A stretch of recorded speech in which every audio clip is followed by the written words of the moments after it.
All right, guys, let's talk about a few little hacks and tips and tricks that it will to cut you down on some experience time to sort of learn in MyFitnessPal that'll help you speed things up as you get used to tracking food here.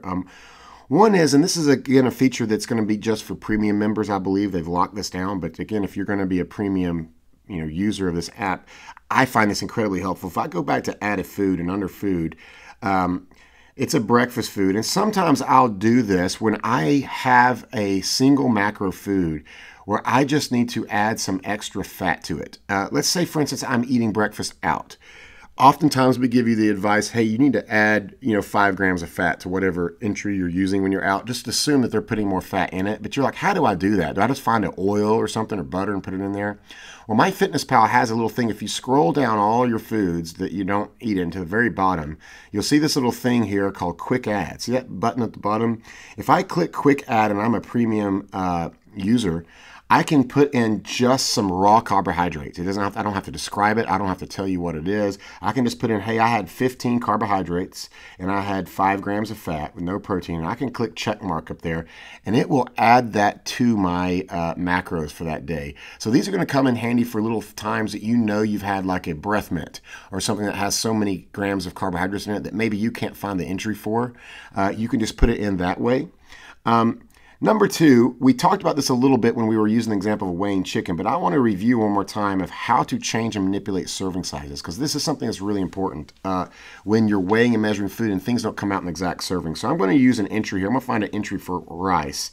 And in this case, I'm going to use white rice that I get, for instance, from this entry right here, Mexican rice.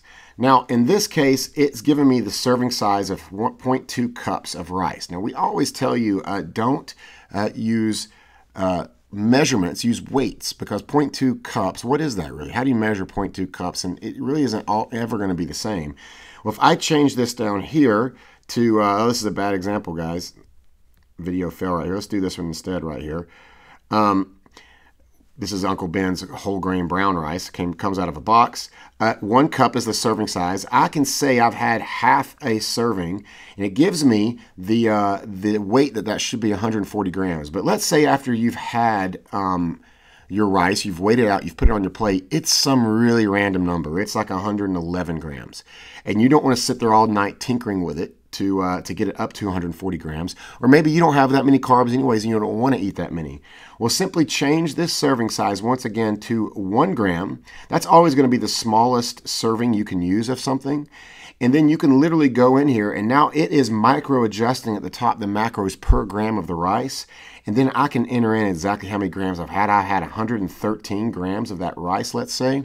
And right there, boom, it gives me an easy way. If I hit check mark, it's got the exact macros of the amount of rice I ate calculated there at the top for me. So this is sort of a little hack that you can use with all sorts of items when it gives you those options to change the serving size. Now, sometimes, like I just showed you, it won't have that option in there.